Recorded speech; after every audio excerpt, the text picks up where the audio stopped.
Okay, awesome. Well, we're going to jump into our second session of the day. I'm excited to introduce our sponsor, Lisa, to the stage, and her fabulous pants. Look at these pants. Oh my gosh. After you, milady. Yeah. Good morning. Good morning.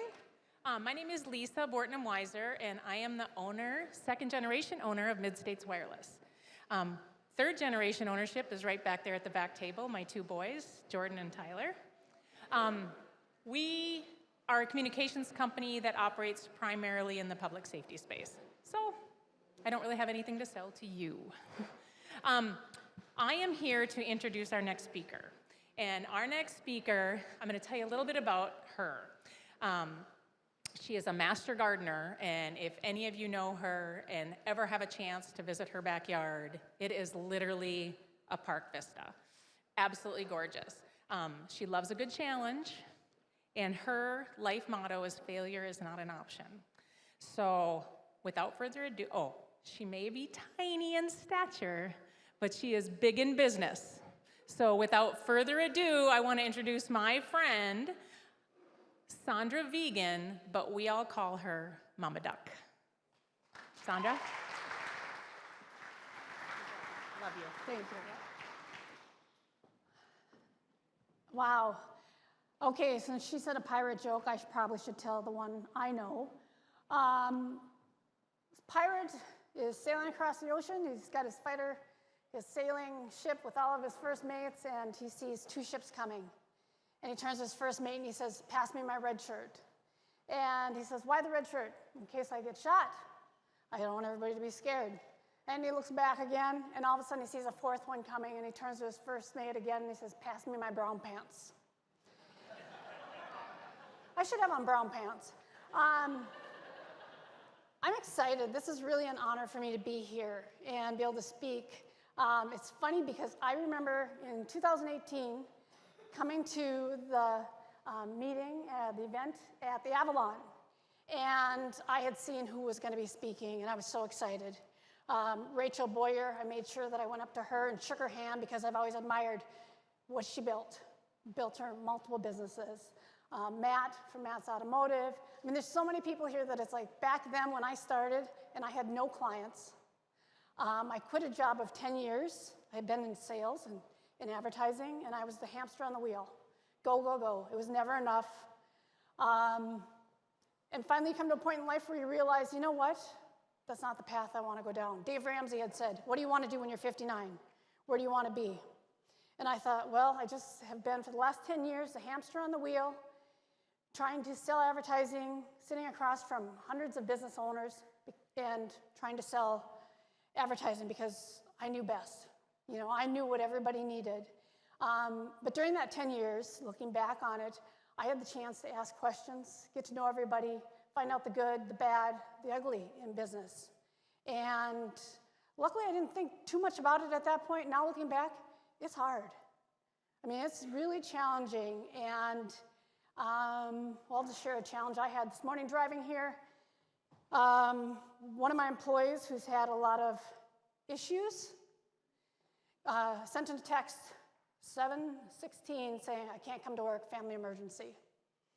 Now this is an employee who has missed 10 days in the last month because of family emergencies.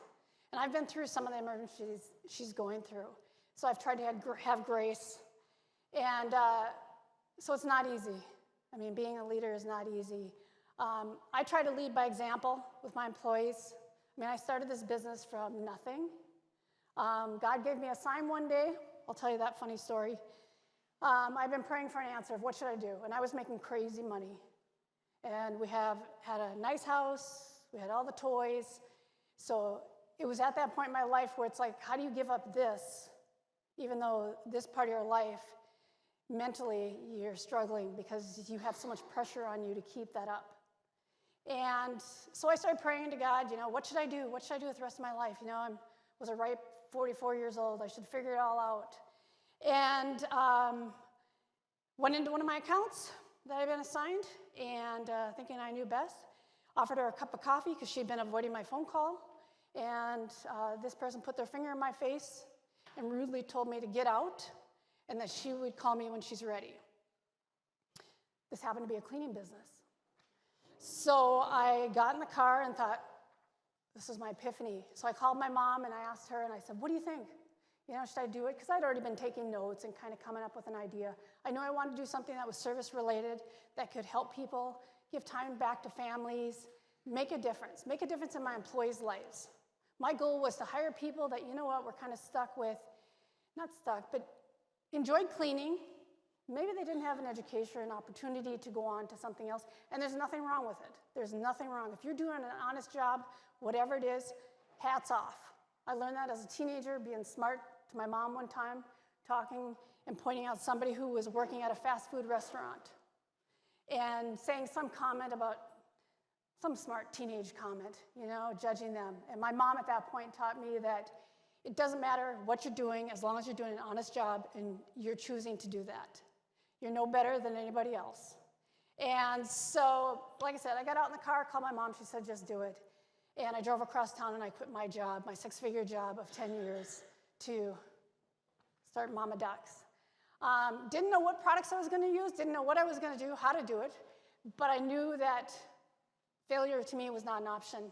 As a family, I had too much riding on it. I knew where I wanted to be. I mean, truly, I was like the duck looking across the pond. Like somebody was saying earlier, how people look at 10 years, 20 years, 30 years.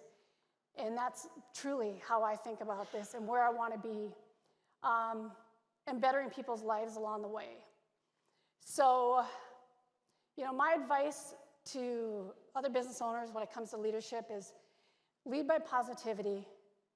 Try to be the positive one. Maybe sometimes it's going to seem a little strange or you might be a little bit goofy, but try to lighten the situations for your employees.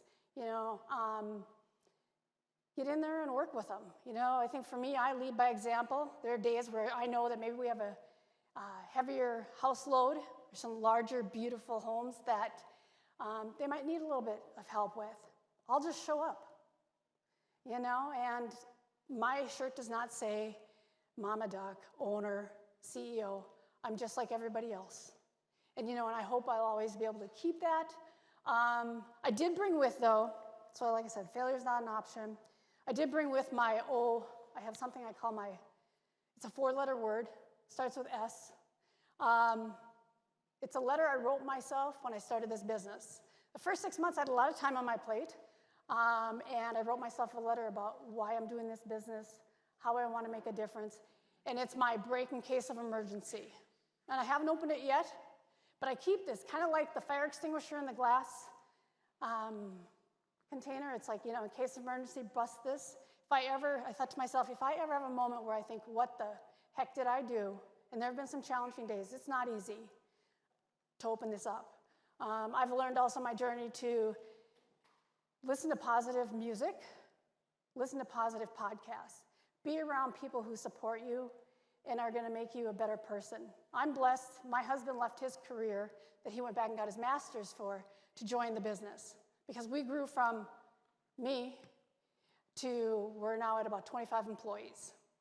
And I get to have my cheerleader, my left hand with me every day. And so negativity, I kind of say it's like, okay, how water just flows off of a duck, very much that's me. I used to swing doors for sales, 20 doors. Maybe one of them, 2 of them would give me an appointment. It's a numbers game. It's the same thing in this. When we have a bad day, brush it off. Tomorrow's a new day, start again, start fresh. And I know it sounds easier, but it's like, just deal with the problems. Keep telling yourself failure is not an option. Believe in yourself, believe in your business. Look at that. I didn't even look once. I challenged myself to do this because I just turned 50. Okay, this is not my comfort area, but I thought, I'm going to do this. I'm going to get up in front of all these business owners and I'm going to share my story. And it's so fun to look around and see friends and know that, hey, this wasn't that bad. I did it. But if you take anything from me, remember to always be like a duck. Be calm on the surface. You can paddle like heck underneath the water, but you know what? You're going to get there. In the end, it's all going to work out. Look at problems as a solution or as a situation that there's multiple solutions. So, yeah, that's me. And are there any questions? Okay, Yes.